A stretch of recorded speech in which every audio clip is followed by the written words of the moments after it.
Hello everyone, welcome to my channel Middleware Technologies. Today we are going to see how we can optimize a Docker image for a Spring Boot based application using the multi-stage build feature.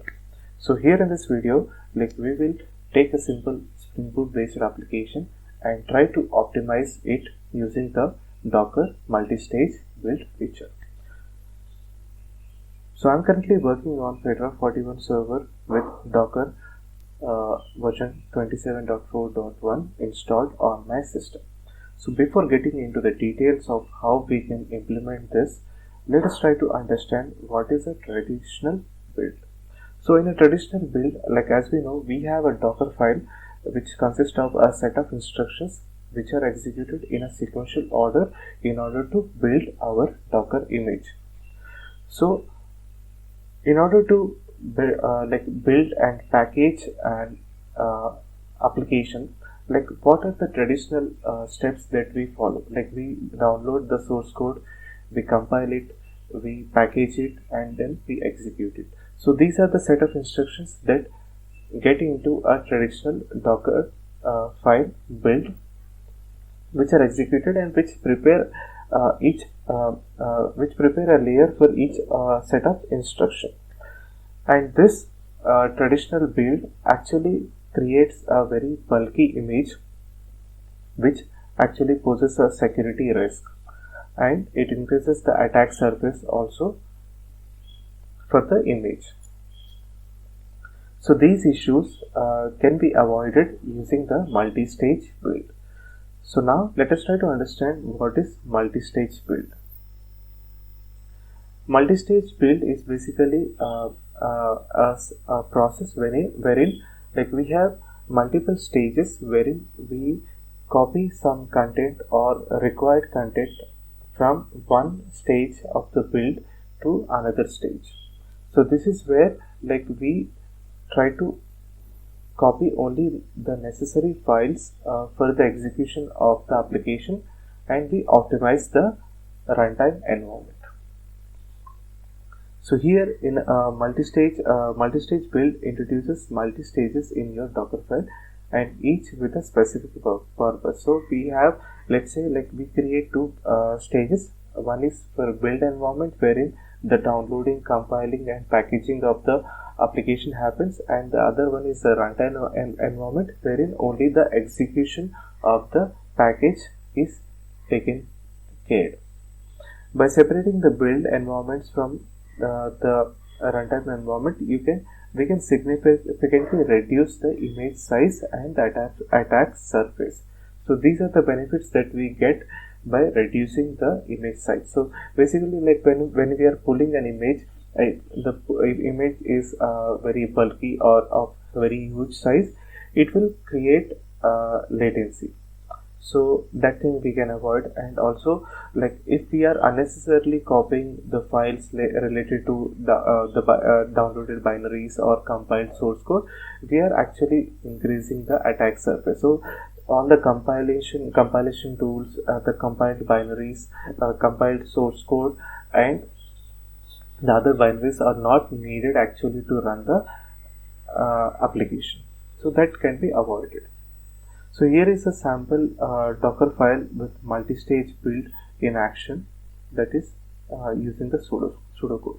So as you can see, we have a stage 1, that is build environment, wherein we take the source code, we build it using the build tools, and then we have a stage 2, that is runtime environment, wherein we copy the required artifacts from build stage, that is using the copy from this build stage, and then we copy it into the required path, and we provide the entry point or commands to execute that jar file or the artifacts that we have copied. So this is a very basic thing that we can complete. So this is a very basic thing that we can do for optimizing our Docker image.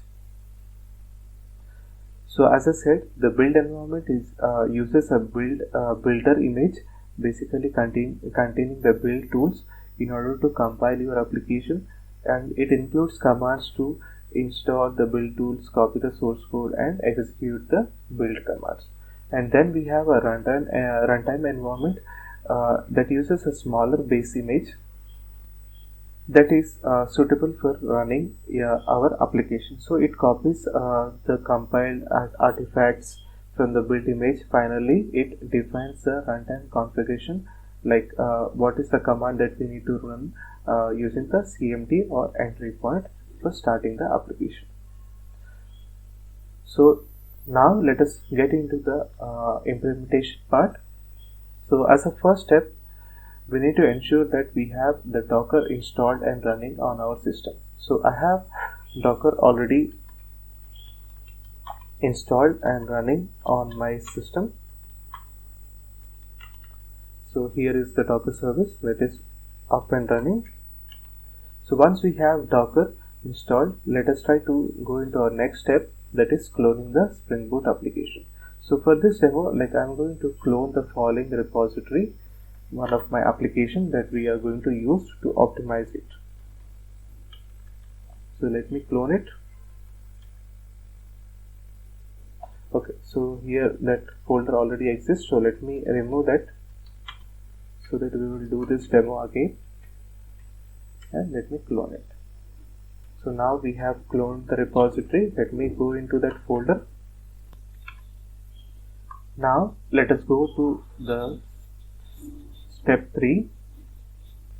In this step, we are going to update our existing Docker files such a way that it will follow the traditional build approach, wherein it will copy the source code, try to build it, and execute the application. So let us update our Docker file with the following content. So I'm going to delete this one, and let us copy the steps for building and executing the Spring Boot based application. So here I have a base image on which this is the working directory, and we are copying the source the complete package or the source code for that application that we have cloned into the image container, and then we are doing the Gradle build, which will create a jar file. So once that jar file is created, we are creating this entry point in order to execute our jar file whenever this container is launched. So this is very basic and traditional approach of building and executing an application. So let me save this file, and now we will do a Docker build.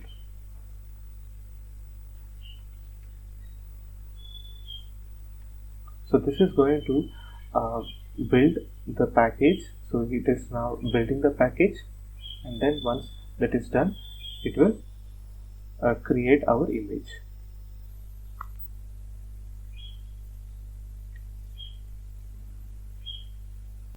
So once the Gradle distribution has been downloaded, it will start executing the tasks related to the following build option.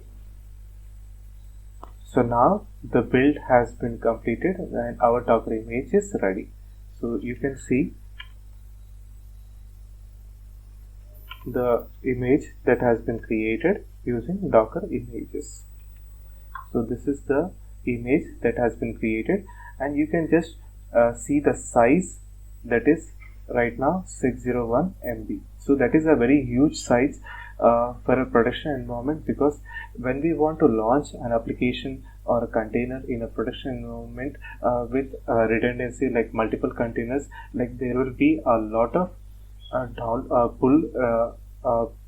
there will be a pull request happening from multiple servers in order to pull that image, and this will create a latency issue in the environment.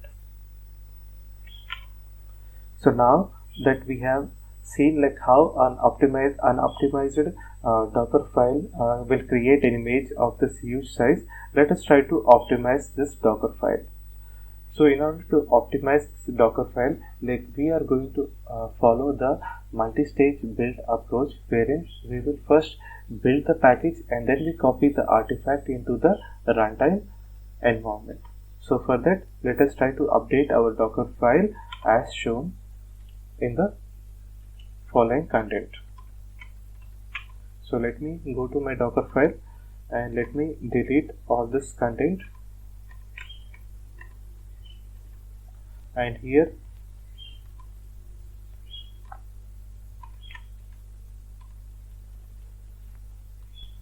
we are going to copy the following, and let me save this and let me try to explain it to you. So here, like, we have the stage 1, that is build environment, wherein we are copying the source code and we are creating a build wherein it will create the jar file. So once that jar file is ready in this builder environment, like in the stage 2, like we are taking a base image in which we are creating a user in group, and then we are copying the image, that is the jar file that we have created in the builder using the from builder, into the following location. So once that jar file is available, like we can execute the jar file using the following entry point command. So this is the very basic way of optimizing your Docker image for a application that has compilation and execution steps. So let me save this one and let me clear my screen, and now let us try to build the image. So here, so once you have updated the Docker file, like you can just go ahead and build the image.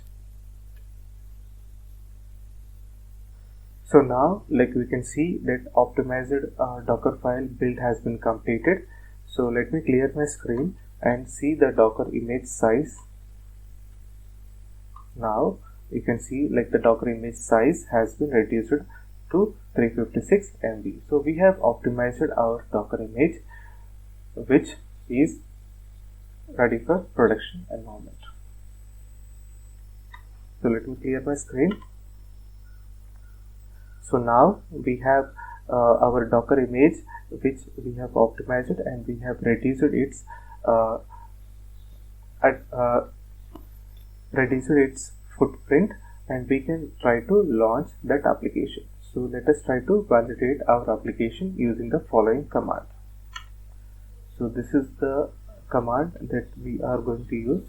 So we are going to run our application in detached mode, and we will expose the port 8080, that is the default port in which the Spring Boot based Tomcat container runs, and expose it onto the host at the following port 8080, and this is the image that we are going to use in order to launch our application. So basically this is the optimized image that we have just created. So our Docker image has been launched. Let us try to do Docker PS, and you can see the application and lab demo has been launched. And now we can do a curl http localhost 8080 to check our application URL. So this is actually a login page. So as you can see, the login page has been displayed. So this is how you will be able to optimize your Docker file using the multi-stage feature. But there are many best practices that we can follow in order to optimize our image. So it is always good in order to optimize our image before that is getting shipped to the production environment. So I hope you enjoyed watching this video. Thank you all. Thanks for watching this video, and you guys have a great day.